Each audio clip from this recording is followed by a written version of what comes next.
we just got ourselves Divine Jug. We're gonna see how this guy does in some insane. Alright, we loaded up in insane. We're gonna go and click that, and honestly, I think to start off, we just go with our normal cheese eater. Before we go any further with this video, please make sure to hit the subscribe and the like button, and let me know what kind of content you want to see in the future. I think I'm going to put a trade on this cheese eater after this game. Go ahead and give him something cool. But for now, he's just going to be my basic little guy. He's going to go right there. Cheese eater man has failed. He left them all at 1 HP. We're going to have to skip. And he's failed yet again. I should probably just place down a summoner. Probably shouldn't have been skipping, but that should be able to take out anything that he doesn't kill. And honestly, we'll go ahead and plop ourselves down. Not that. That would have been terrible. We could probably afford ourselves a couple farms here, because I do believe the cheese eater can take all this out. We're going to wait on the auto skipping. I'm going to take it easy during the beginning of the game, and then as soon as we're able to plop down Jug, I do believe he's going to take everything out. So we'll go ahead and put auto skip right back on. Alright, and we upgraded our cheese summoner, so he's going to be coming out with 94 HP. We're only going to need the 2, so I feel it's okay that we're not going to have the full 4 that it used to be in the game. Alright, here, just in case, I am going to go ahead and skip. I don't think it's necessary, but yep, healing up around. This is typically the round where I'd like to upgrade my farms at least a little bit, but I wanted to make sure I had enough money here to be able to keep myself alive with another summoner, and I didn't even need it. It was a waste. We'll see if we can get our farmers upgraded a little bit more. Yeah, this guy's gonna skadoosh right through 4 of them. That's gonna be great. Alright, and as this guy goes through, we're gonna get our farm upgraded, and we get money. Right here, I might as well just upgrade the other farm, because I do think the summoners can handle it for the most part. And as soon as possible, I am gonna go ahead and get this 400 upgrade, because it will definitely help me out here. Alright, we placed another cheese eater here, just to be safe. We're gonna go ahead and upgrade one of these to the camo detection, and we're gonna go ahead and do the same with this one. I am thinking that one of the best things I can probably do, because I don't think they're gonna take everything out on their own, I think I'm gonna go ahead and put him on strongest. Oh, he's kind of just doing as much damage as possible and ignoring the smaller ones, and at the same time, summoners will come in and finish them off. Perfect. And look, that took out the entire wave. Sometimes setting your targeting is definitely extremely helpful in this game. Alright, and after this wave, I think we do get to see Jug, or instead of after this wave, what if I upgraded my farms one more time? I wonder if I'd be able to do that. These waves do get pretty close, but I think there is a pretty good chance that I'll be able to upgrade both of these farms, as long as no game-changing waves come up pretty soon here. Oh, like this. Yeah, see, now I'm a little scared. But luckily the cheese eaters are going to sit here and attack the most powerful guy. The question is, can the summoners make it? I can always place more summoners, but I'm hoping that we can kill the entire wave with just these guys that are coming in. From what it looks like, it's going to be an incredibly close one. Maybe not. I think we got it. I'm confident enough that I'm going to go ahead and upgrade the farm, even with that chaos going on. We do damage here, and 2 more should spawn out. Perfect. At this point, I might as well skip. Oh, maybe I shouldn't have skipped. It should have 5 health left over. 10, 15, 20. Oh, uh-oh. That's not great, but we've got a second one. A little backup.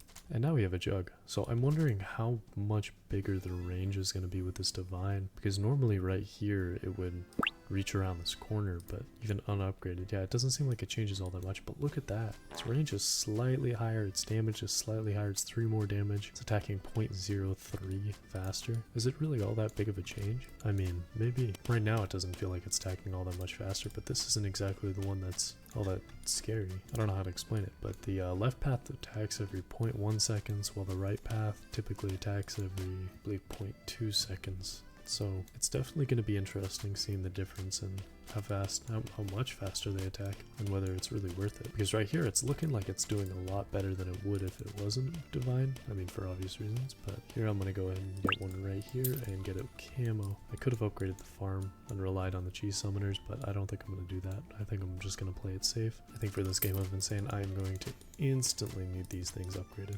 And now that it has more range, maybe it's a lot easier to tell with the range. So 19.8. I'm not exactly 100% sure how much range it was. It might have been somewhere around 18, but yeah, that is significantly more range than normal. Once it goes to its final upgrade with the range, it's going to be hitting not only the entire circle, but it's going to be hitting clear over to like here compared to its normal here, which isn't the biggest difference, but it's also doing more damage as well at the same time while also having a faster cooldown. So it's all 3 things stacked on top of each other. Oh, we got our new gobblers. This is the first time I'm seeing them in a game. I wonder if flamethrower does more damage or if chill rats don't affect them. Oh, wait, I might be right actually. Oh, chill doesn't freeze it. Okay, so that's what they do.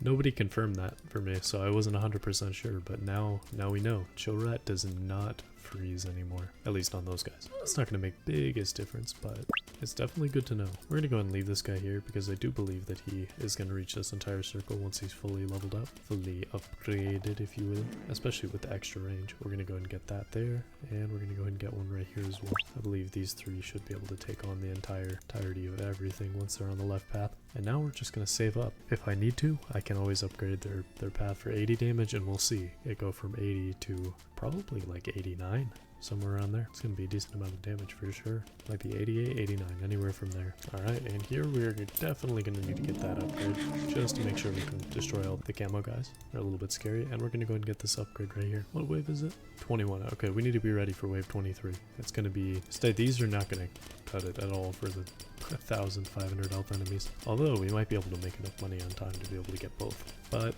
I'm kind of doubting it. This is a pretty decent strategy. It gets you through pretty easily if you have Jug. But again, not everybody has Jug. Definitely don't recommend it for those of you who don't have Jug. I will be making a video on a strat without any yellows or anything like that, and we'll see if we can beat insane with it, and I will upload it if I'm able to successfully do it. Alright, and I do think the regen guys? Okay, regen guys, yep. Let me see how this goes. I'm gonna get the upgrade. Oh, I didn't get it in time. That's terrible. Okay, well, we can afford that, and we will be able to afford this very shortly, but let's see what the damage is. 88. Okay, so it's not all that much more. We'll see how this affects this wave, especially with these more scary enemies here. Are they actually able to completely clear it?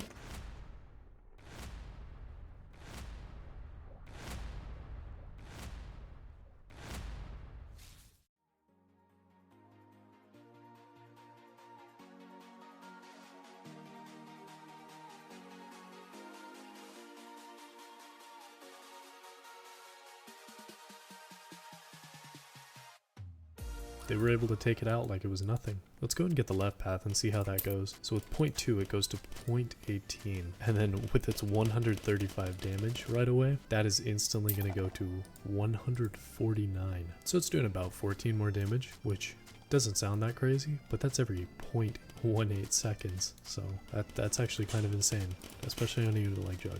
Alright, I'm curious to see how the range buff is going to affect the 36 range.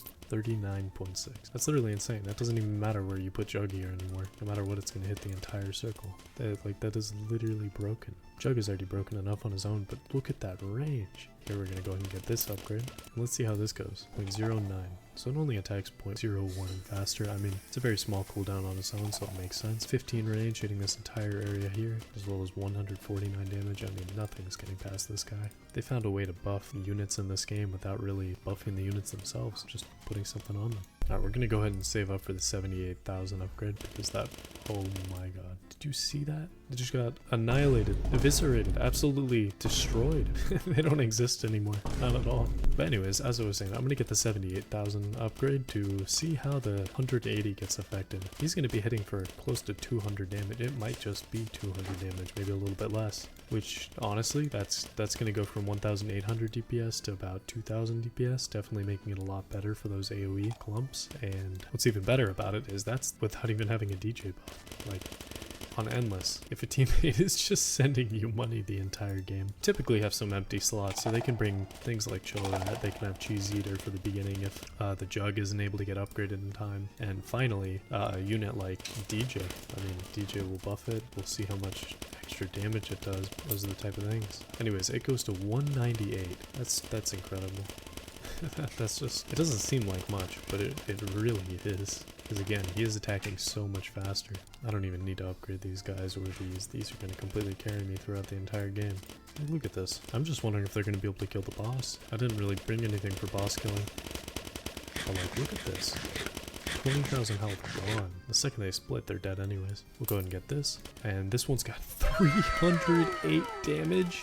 0.18, 39.6 range. I mean, the range stayed the same, I believe, but we'll go 308. What? Alright, we're going to go ahead and get this upgrade, and finally, I'm going to make sure that these are maxed, because these might be our only shot at beating this boss, as having some 5,000 health enemies come through. This is all I can really do for Jugs, so what we're going to do is we're going to go ahead and get some Cheese Eater. I'm not 100% sure which cheese eater actually has higher DPS, so let me actually just figure it out. Alright, I do believe that this one probably definitely does 1,000,000% have more DPS, so we're gonna go on the right path to be able to kill this boss. Because, yeah, 160 is definitely the way to go. I can just spam these, and we can forget about this boss's health bar. And we're going to be able to get a trait reroll, so we're going to be able to try it out. I'm going to go ahead and put it on probably a Greg, because I do want to get Lucky Strike and test out the 2x damage with Greg. Especially because you can just place Greg, he attacks, you sell him, place Greg, you know what I mean? Same thing as the last video. I think it'd be pretty funny to try this out. We're going to go ahead and delete these guys. We're going to go ahead and delete these. We're going to let the cheese throwers do their thing. We're going to go ahead and... we're gonna set up crazy corner. I don't even know if I'll be able to place them all in time. I guess I'll have to place 2 of them over here. Look at that. Okay, there goes his health bar. And we did get the guaranteed drop right there, 100% on Insane. So it was definitely worth checking out. And 1,000 cheese because double cheese weekend. Awesome. Let's go and load into a lobby really quickly. Looks like we're in a public lobby. Alright, and we are going to walk over. We're going to go ahead and click on trades. And we're going to go ahead and roll a trait on one of the Gregs. It takes a little bit for your inventory to load in this. It's really weird. But anyways, we're going to go ahead and click on probably this one. This is definitely my worst Greg. And we're going to go ahead and roll it. Useless. Although it is definitely better than what I had before. 8 damage. 8% damage is definitely better than what I had before. I don't think I had a strength one. All the rest of them are useless on him. I need either strength 3 or lucky strike. Divine would be cool for selling in terms of value. Lucky strike is what I'm going to want because I do believe that is going to be extremely helpful for going up on endless. Eventually when I do make a video on endless, hopefully up at a higher rate, we'll be able to test that out.